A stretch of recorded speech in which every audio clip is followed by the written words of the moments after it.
pretty awesome race weekend at Talladega. I'm sure. Let's just go ahead and jump right into that. Had a blast in the booth. The race was action-packed. We stayed busy.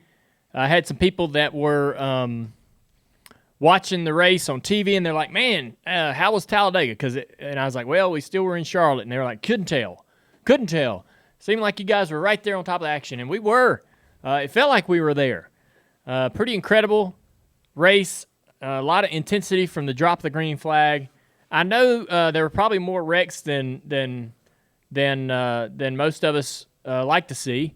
Some very hard crashes, but for the as far as working by design, that's really what this race was. NASCAR has moved Talladega into the playoffs. It's a lottery, sort of a wild card event. It leads into another wild card event at the Roval, but it really, the drivers haven't quite figured out. You could say Denny figured it out, but the drivers haven't quite really figured out how to approach this race just yet. It seemed like when the green flag dropped, they were all kind of in a panic mode from that moment on. And pretty awesome. I really enjoyed it. And even, I said, so this seems to happen every single time we go to Talladega or Daytona. And NASCAR, and this isn't a bash on them. I'm just telling you, and this is such a funny thing for me. I'm just going to tell you what happened. All right, I'm not bashing or picking anybody's side here. NASCAR made a call on, I believe, Joey Logano for blocking the 21 car, Matt DiBenedetto, below the yellow line on the back straightaway. Typically, they rarely black flag or penalize the guy that forces someone below the line. They rarely do, and I'm not going to get into why that's rarely done. Maybe it's such a tough judgment call that they just, if they can't make a call, they just don't. They don't really try to guess on what the drivers are doing in there. But if it's obvious to them, or they obviously put some thought into the decisions that they make. And but anyhow, this seems to happen every single time we go to Daytona or Talladega. They'll make a call, whether it's at the early part of the Cup race, or if we're in speed weeks, it's during the truck race, or during a qualifying race for the Daytona 500. Whatever they do, they make a call, and it sets the precedent. And it kind of puts them in a position to have to make that same call every single time this comes up again, because it's gonna, right? They made the decision to black flag Joey when he pushed someone below the line, and I thought in my head, I said, all right, now you've opened that can of worms. Every time somebody is forced below the line, you're going to have to black flag that guy that does it, and which is something they don't commonly do. Now they have set a precedent, and boy, they had to do it. Every time somebody was forced below the line, they had to go, well, we black flag Joey, we got to black flag this guy, and we got to. I mean, at the end of the race, they were black flagging people and rescinding black flags, and right, they black flagged the 17, DiBenedetto. The 9, I don't know. I mean, there were so many guys got penalized before, by the time the race was over with, and then I think they took the 9's penalty back and gave him his position back. But I guess, and per the way the rules are written, I can't argue any of the calls they made. What I will argue is that we shouldn't have to deal with. We shouldn't have to deal with this sort of mess that it creates. And you made the argument on NBC Sports broadcast right after the race. Yes, which cracked me up. Is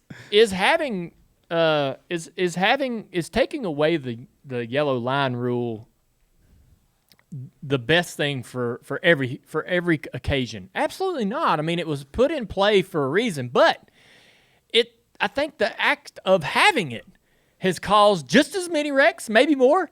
The act of having it has caused way too much controversy and disgruntledness and frustration and confusion amongst industry, amongst broadcasters, amongst people on pit road, crew members, crew chiefs, drivers, and most importantly, the fans. When they walk away from a race and everybody is so divided and frustrated on what they just saw.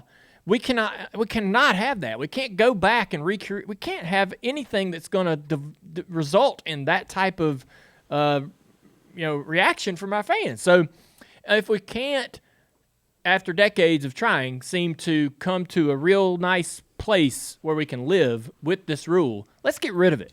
Let's get rid of the rule. Let the drivers police themselves. If somebody does something stupid, goes 10 car lengths below the yellow line to do something ridiculous, let that garage police itself. We got tough drivers in there that hold people accountable, that'll tell people they're stupid, that'll tell people not to drive like that again, or you're going to get a knuckle sandwich. Let that sort of play itself out naturally.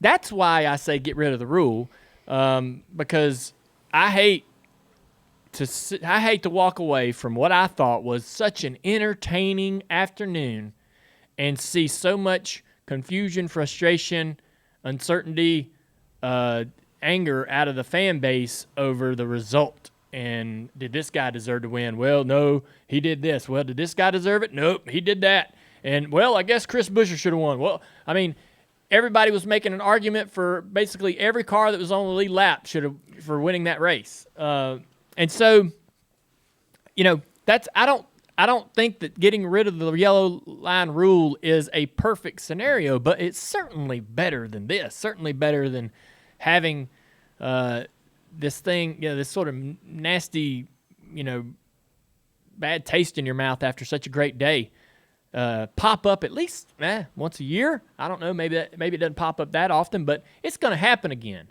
We're going to have this again. Well, it could be a Daytona 500. What if this was how we ended up our biggest marquee event, the Daytona 500? What if this was the result in the ending conversation after such an important race? I mean, this was an important race, but wouldn't you feel like you need to protect the integrity of? Yeah, but wouldn't you put that in the hands of the drivers who know the rules going in? That's a great argument, but I don't, I'm trying to hesitate in saying that NASCAR is inconsistent on the calls, because that would be the argument then for the driver is, well, they don't, they black flagged this guy for forcing someone below the line, but damn, I could give you 20 examples in the past decade where they didn't black flag that guy that forced someone below the line. It's like the pushing rule, same example, because, you've seen them penalize people from pushing, and then you see, another race, you'll see somebody push somebody for damn near half a lap. That's a great example. What I've learned, is people's interpretation of the rule is going to be different. Let's we want to dive into some weeds here. Who's up there in the booth calling the shots? Well, you got a bunch of guys up there that are going to be a community on what they need to do when somebody blocks or somebody puts somebody below the line. Well, who's at fault here and all that? All of those guys are going to interpret the rule in their own way. What is blocking? Well, me and you might have a different opinion on what blocking is, what a block is, what a dangerous block is, what a clean block is. Forcing someone below the line, I might have a different opinion of the same event than you have or than Mike has. So that's the only thing is the human interpretation of the rule is different for everybody. That's why all the fans all didn't have the same opinion when the race was over with, because everybody interpreted what they saw their own way. All right? And my way, I'm not sitting here saying, hey, man, my way's the right way. Everybody should see what I saw and agree with me.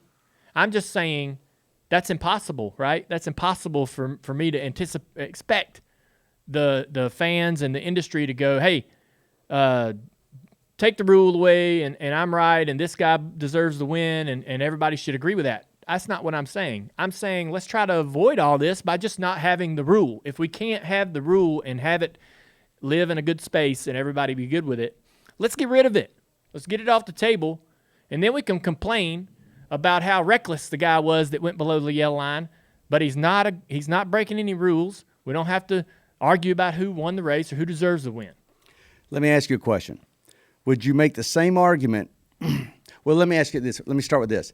Would you agree that in the rule book, there is a significant amount of rules that are enforced by judgment calls? Yeah. We are a sport of judgment calls, right? I mean, no, we are. I mean, drivers are making judgment calls on how they race. NASCAR officials are making judgment calls on how they enforce it. We are unlike any other sports. Whereas, on baseball, you got a foul line, and there's a clear line that if you hit the ball on the left side going down the first base line, it's fair. If it's on the right side, it's foul. And there is no, you may disagree on if it kicked up chalk dust, but you get my point. I get you. We got to remember that this sport, you could take away that rule, but that doesn't eliminate all the judgment calls that NASCAR is going to have to make during the course of one single race, especially at restrictor plate tracks. Yeah. I mean, people will dispute, fans will dispute pit road speeding penalties. They'll dispute, here's one where the loops are when the caution comes out of what position you were supposed to be in. And then NASCAR's forced to make a judgment call.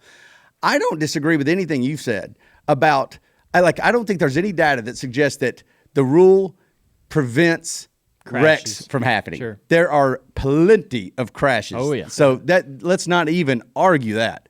But I will say I can't find myself committing to the point of just eliminating the rule because, one, I'm not convinced it's a regression. I think that I would almost want a solution to replace. I do think drivers, when you give them the capability to act like a moron, they'll do it. They won't let you down in that. Somebody will. And I think the consequences, especially at Talladega and Daytona, are way more significant for a bunch of other people that might be racing right.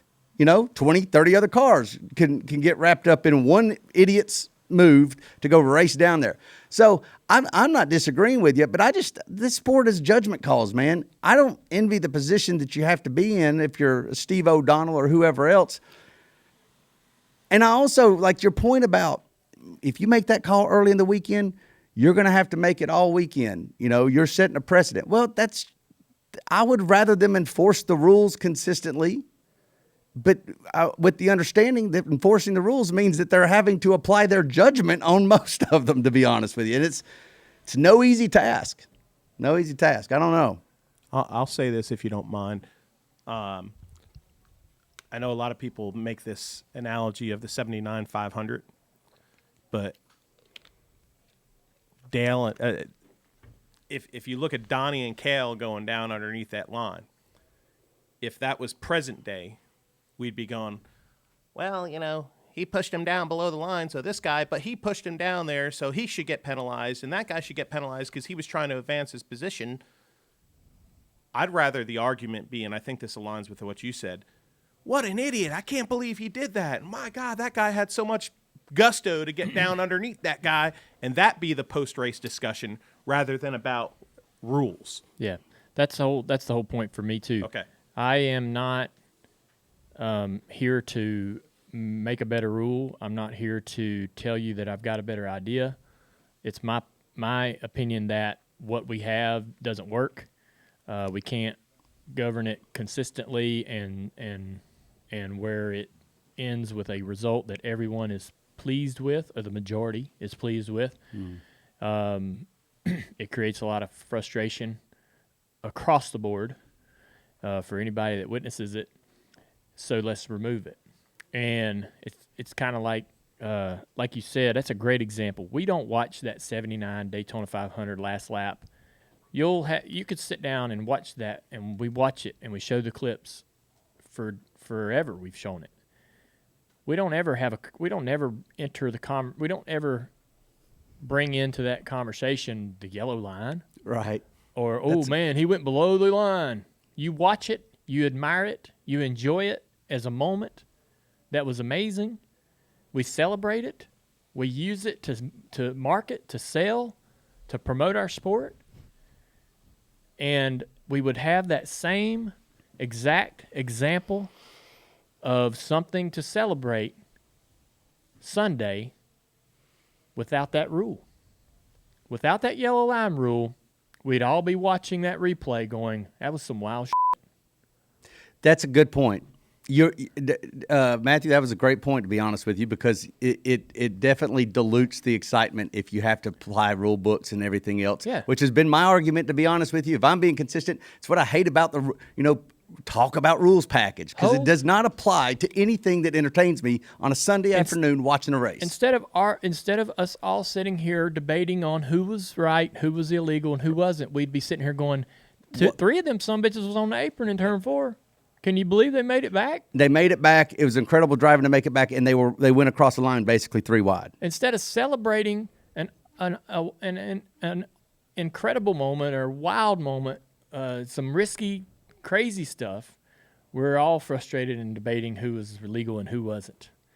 And we could just remove all of that from the table by getting rid of the rule. Fair points. Listen, all fair points. It also spared us the complete dejection of having to learn that not only did Benedetto lose that, but then he got sent back to 21st or 22nd place. No kidding. Like, come on, man. I felt so bad for Rick Allen in that moment. He's like, I hate to be the bearer of bad news here, but the guy we just interviewed, who was almost in tears. That was kind of the part that I've been frustrated over this yellow line rule for a while now. I think when it was implemented, it had some great intentions, but it's kind of outgrown or become obsolete at this point. And as the dominoes kept falling and the piling on of what that one rule created in those last 10 minutes after the checkered flag, it's just too much to take. It's just too much to sit there and accept. Right, and you just get more and more frustrated. Hamlin crossed the finish line. All right. Now which side are you on? I know your point. This is all happening in the moment. Right. Which side are you on? You believe you should have won that or not? That's what the conversation was in our house watching it. Okay, let's argue that for 30 seconds, and then guess what? Matt's going to 21st. How you feel about that? Or no, not only that, but Matt forced people below the yellow line. Did he force people below the yellow line? Did he force anybody? Should he have been kicked back? Like, I didn't even. It didn't even occur to me. It didn't even occur to me that he had done that until they announced the penalty. And we're gonna 17. He forced somebody. I mean, there were like 14 arguments that popped up one after the other, and it's just like, all right, I can't. What are we doing? What are we doing? So. And it's so silly to me that nobody is. Finish your thought. I'm curious. I'm so pissed off that NASCAR's not frustrated either. Like, they're sitting there watching this race. I don't know. Maybe they are. Maybe they are frustrated. Yeah. But they come on Monday, Sirius XM or whatever, and they give us all the reasons why the rule's there and all the reasons why they made all the decisions they made and who they penalized and gave Hamlin the win. And it's like.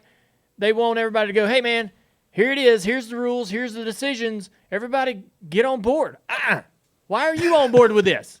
This is not okay. This is not a great result. Even if I agree with you about the decisions that you made on who you penalized, who won the race, why do we like this? Why do we want this? Why do we want this kind of result and this debate? Like, let's just get it off the table. Get rid of the rule. Why don't you see that? Why don't NASCAR see? Clearly, we don't need this rule. Rules are boring. Racing's exciting. The thing that makes this somewhat unique for you to make this argument is that you're also a team owner. And so that's a little different because most team owners, I would suspect, makes the argument the other way around, right? And you know what it's like to lose all your cars in a single crash at a restrictor plate race. It happened this year, okay? So the fact I was frustrated with this rule way back when I turned Brian Vickers on the back straightaway at Dega. We're getting that rule. We're getting hit over the head with a hammer over that damn yellow line rule. I'm trying to be the first car a lap down. I got a race winning car for the Daytona 500. Brian Vickers is the first car lap down. I got to run off of turn 2. I got my bumper underneath him, and he forced me below the line. That's right. And I said, you know what? There's a rule, and I'm not giving up this couple inches I got on you. So I'm not going. I'm going back up. Right. You're in trouble, Brian Vickers. Your ass is going around because you tried to block me. Yeah. And that's wrong. That was at Daytona. Yeah. And I turned his ass. It wrecked the whole field. Look, whether I was right or wrong for doing that, I felt like I was put in the position to stand my ground because he was forcing me below the line, and I knew that if I lifted and got back in line, NASCAR wasn't ever going to black flag him for doing that. They weren't even probably seeing that happen. You know, I was getting forced below the line. He wasn't going to get penalized for it. I wasn't going to get the position. The caution might come out in the next corner because we're all racing to rain, and there was a lot of intensity in the pack, and I needed to be the next car. I needed to pass him immediately to be able to get my lap back should the caution come out. And I was getting blocked, and I knew they weren't going to penalize him for blocking me. Yeah. So I turned his ass. Yeah. Unfortunately. And took out about half the field. Wrecked everybody else. So, I forgot about that wreck. I was thinking Talladega, too. Yeah, I forgot about that one. It was at Daytona. Vickers wrecked him and Jimmy Johnson at Talladega and won that totally race. Forgot about that one. I haven't got over that one. Yeah, well, that had nothing to do with the yellow line. No, it didn't have anything to do with yellow line, but it did have to do with confused. Vickers and wrecking. Yeah. And then I had to call Vickers that week and go, hey, man, that wasn't nothing personal.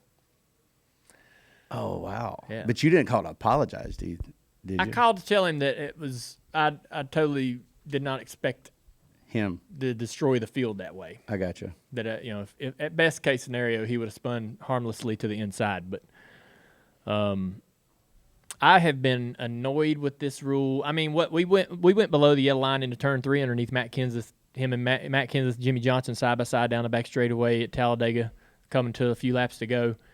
And I got a great run off the nose of Elliott Sadler down the back straightaway, and I go to the inside, and Matt and Jimmy come down the racetrack to block that move, and I went below the line, pretty much 3/4 of my race car below the line.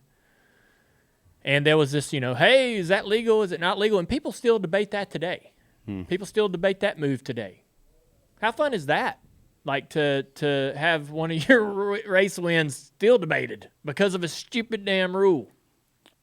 And then almost if you break the rule, people don't apply the heat of the moment thing. They just almost call you a cheater.